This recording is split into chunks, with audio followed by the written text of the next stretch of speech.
When it's time to sell your home, start with a visit to howardhanna.com. Ranked the #1 real estate site for sellers. Get started today at howardhanna.com. I really have a very unique opportunity here. I've got a chance to sit down and talk with Kaylin Kline right here. And Kaylin, I couldn't be more excited about this interview because there was a time we got a chance to meet each other a couple of years ago, and I was screaming all over Western New York, we've got to do something to be able to help this young lady. And tears were brought to my eyes when I first heard the story. And I was a part of the Southtown's travel team, and I said, I have to do something. So what was that story that we out there when we talked about? On August 29, 2017, you were diagnosed with hypertrophic obstructive cardiomyopathy, which is congenital heart disease that is currently incurable. The major risk factor is literally sudden cardiac arrest during activity. And one of those things could be, of course, if you could pass away from activity. Yes. You were told sports is done. I'll never forget it. I couldn't believe that, this is what was going to be. So this gets announced, right? You have this happen. You are back and forth constantly to the Cleveland Clinic. Talk about when that first happened, really what went through your mind. When it first happened, I was in shock, and I didn't really believe it.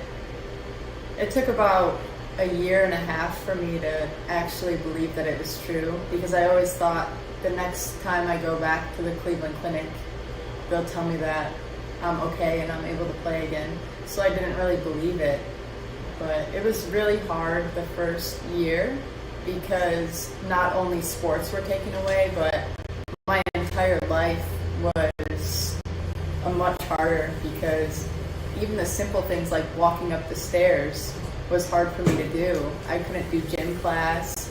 I couldn't run around with my friends because I'd just be I felt like dead inside. It was your heart rate. You couldn't get your heart rate over a certain number of beats, right? So what was that you couldn't go over? So when I first got diagnosed, I couldn't go over about 130, but the first there, on a amount of beta blocker, so that's the medicine that I'm on. It really slows your heart rate. So that's why it was also really hard for me to do things, because my heart rate could not get up. So I was just super tired because my body was completely slowed down with everything. Yeah, and beta blockers are famous for blood pressure medicines, is what they're famous for, right? And what they're known to do, so there's an equation for blood pressure, is lower the heart rate, which obviously lowers the blood pressure, right? Yeah. So them controlling your heart rate is exactly what they want to do. So they control your heart rate at one point, right?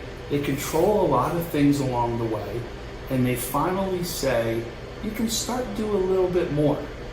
Along the way, you say, I want to try this golf thing is what I'm going to try, right? Yeah. Talk about that. How did this come about? What made you decide, hey, this is what I'm going to go ahead and give a try?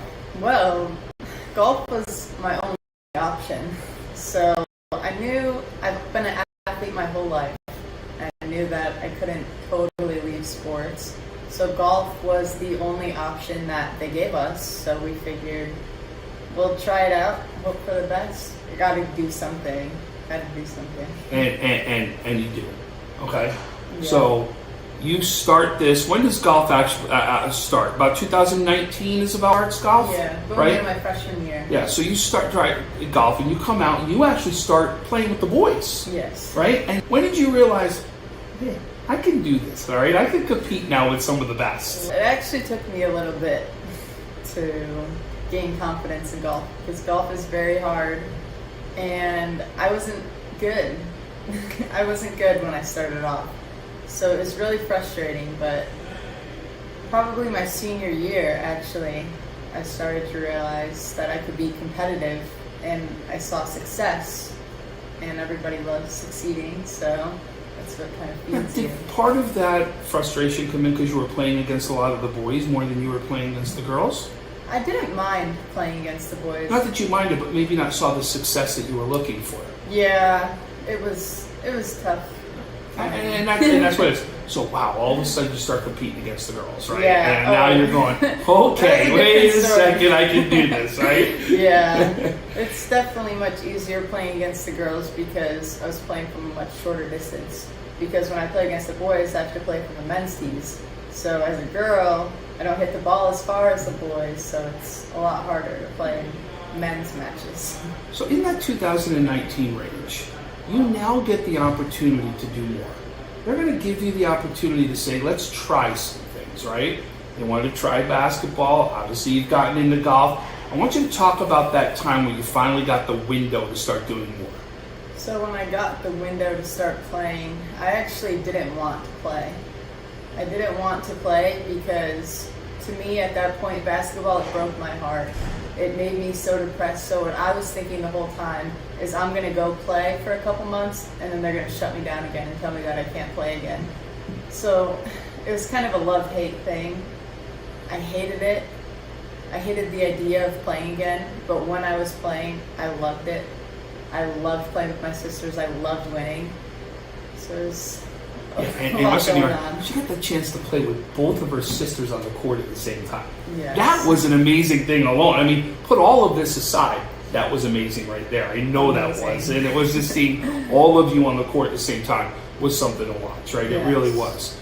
So, now you get to the point where you're at now, okay? Yes. So you decided you're going to graduate school a little early, right? Is what you're going to do. And in fact, graduate on January 7th this year. Yes. And you decide now it's time. What do you do then on January 7th? January 7th, I moved to Florida and I start participating in Saddlebrook Golf Academy. I want you to talk a little bit about that because this is unique, folks, okay? So listen to this. You go to Saddlebrook Golf Academy, and this is where she's going to be modest on me. I know it, okay? But she is one of only 3 young women that are even down there right now. Yes. And in fact, the only United States young woman that's down there right now, right? Correct. So that is showing how remarkable this really is. I want you to talk about what this experience really is like. This has been the best experience of my entire life. It's really changed me as a person too. It's given me hope again that there's a bright future. It's really helped my work ethic. I get up every day and I train for 8 hours straight every single day. Don't miss a day. I love it. I really love working hard at something and getting better.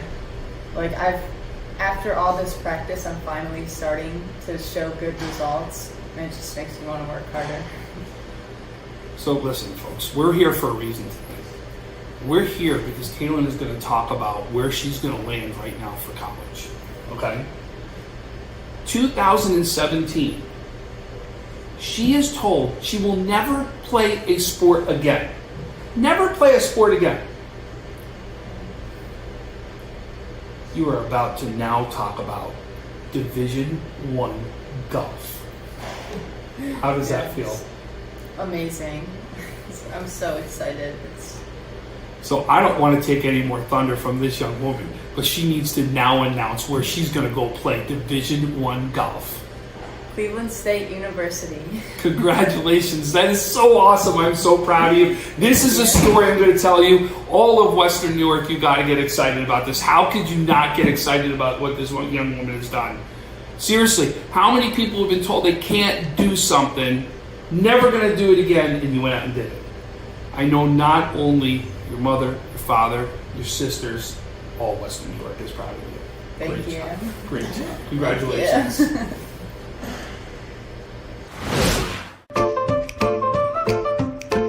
Even the most prepared moms experience the unexpected.